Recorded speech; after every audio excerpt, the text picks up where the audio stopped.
Kanalıma hoş geldiniz. Bugün sizlere yaprakları sararan orkideleri nasıl kurtarabiliriz? Bununla ilgili önemli noktalara değineceğim. Eğer orkidenizin yaprakları bu şekilde sararıyor ve hiç sağlıklı yaprağı kalmıyorsa bu tarz orkideleri kurtarabilir miyiz? Eğer orkidenizin kökleri sağlıklı ise bu tarz orkideleri kurtarabilirsiniz. Orkidelerin bakın gövde kısmından başlayan kararmalar oluyor. Bunun sebebi aşırı yapılan sulamalar. Eğer orkidelerinizi çok sulu veriyorsanız bu şekilde gövdeden itibaren yapraklar karararak hızlı bir şekilde sararmaya başlar. Biz buna gövde mantarı diyoruz. Bu yüzden bu tarz orkidelerde sulamayı hemen durdurup köklerini kontrol etmek gerekiyor. Birinci işlem olarak sararan yaprakları kopardım ve şimdi orkidenin saksısını değiştireceğim. Fakat biraz sulayıp bunun iyice ıslanmasını bekleyeceğim ve daha sonra saksıyı değiştireceğim.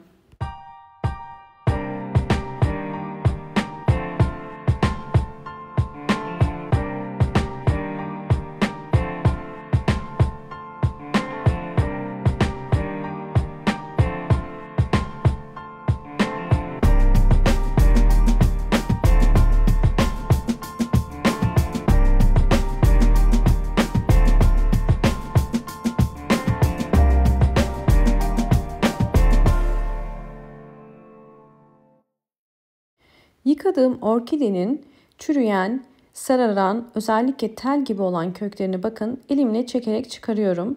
Zaten kolaylıkla çıkıyor. Bu orkidenin çok fazla sulama sonucu köklerini kaybettiğini gösteriyor. Orkideler kesinlikle fazla sulamayı sevmezler. Bu tarz durumlarda maalesef kök çürümesiyle karşılaşırsınız. Hemen orkidenin çürüyen köklerini bir makas ile kesiyorum.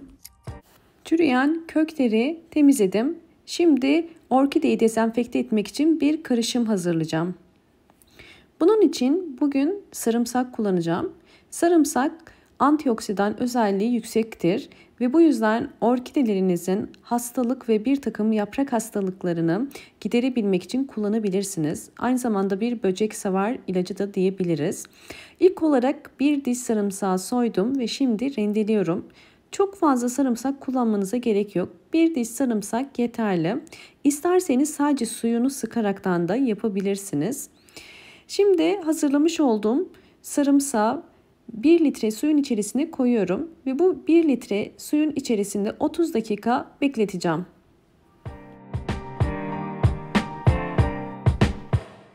...30 dakika suyu dinlendirdim ve şimdi süzüyorum. İçerisindeki sarımsak tanelerinin tekrar suya girmemesi için süzme işlemini yapıyorum. Ve süzdükten sonra hazırlamış olduğumuz suya 1 litre daha ekleyerek orkidemin kök temizliğini yapacağım.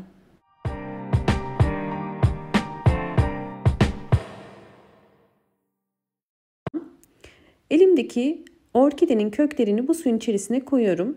Bu suyun içerisinde orkidemizi en az 30 dakika bekletmemiz gerekiyor. Çünkü orkidede çok fazla çürüme olduğu için köklerindeki çürümenin tekrar devam etmemesi için ve hastalığının giderilmesi için sarımsaklı su ile dezenfekte edeceğiz ve bekletiyorum.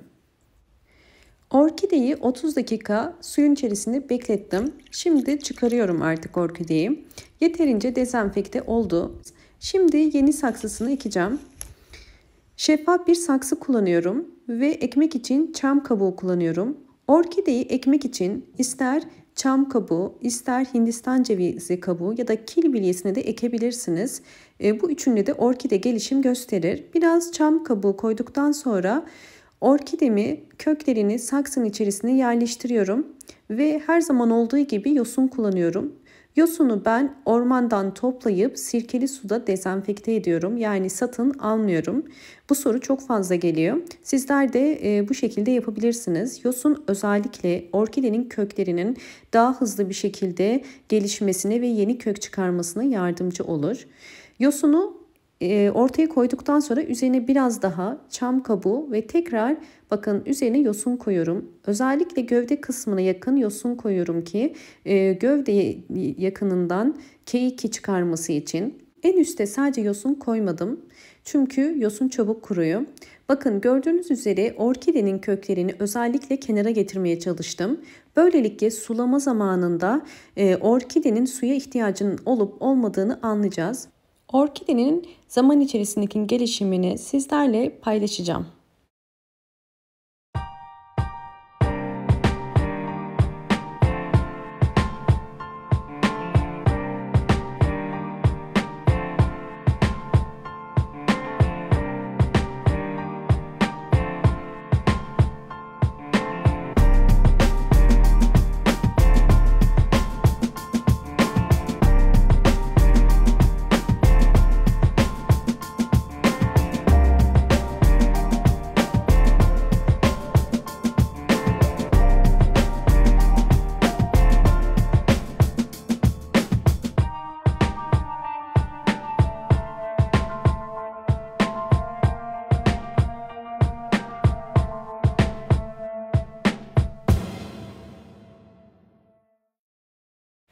Evet, videomun 5 ay sonraki halini sizlerle paylaşıyorum.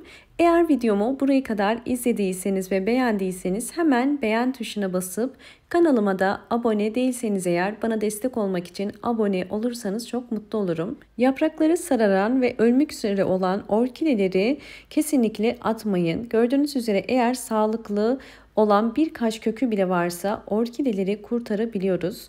Ve bu orkideler kısa sürede hem yeni yapraklar hem yeni kökler ve çok küçükken çiçek dalı bile çıkarabilir. Bu gördüğünüz bir yavru orkide, biz bunlara keyik diyoruz. Yapraksız orkideleri büyütürken mutlaka bol nemli olan bir odada büyütmeye çalışın. Bu gördüğünüz orkidede yine hiç yaprakları yokken bir yıl önce büyüttüğüm orkidem. Gördüğünüz üzere şu anda bakın bol yeni yapraklar çıkardı ve yeni kökler ve aynı zamanda yeni çiçek dalları çıkarıyor. Özellikle bu aşamada mutlaka orkidelerinizin bol ışık ve direkt güneş alması gerekiyor. Çünkü hiç yaprağı olmayan bir orkide direkt güneş alırsa herhangi bir zararı olmaz. Ama hızlı bir şekilde büyümesine keyiki yani yeni yapraklar yavru orkide çıkarmasına yardımcı olur. Bu da başka bir orkidem. Bakın yine kesilen yer gördüğünüz üzere ve yan taraftan yine keyik veren bir orkidem. Ve mutlaka orkidelerinize ayda bir kere sarımsaklı sudan benim hazırladığım gibi vermeye çalışın. Bakın bu şekilde yeni kökler çıkarımını da kuvvetlendirir sarımsaklı su ve yeni yapraklar çıkarmasını destekler. Ve bu anlattığım bütün püf noktalara dikkat ederseniz mutlaka en geç 2 ay içerisinde orkideniz küçük yeni keyikler çıkarmaya başlar. Umarım bu anlattığım püf noktalar sizler için faydalı olmuştur. Videomu beğenmeyi ve abone değilseniz kanalıma abone olmayı unutmayın. Bol bol yorumlar yapabilirsiniz. Hoşça kalın, sağlıkla kalın.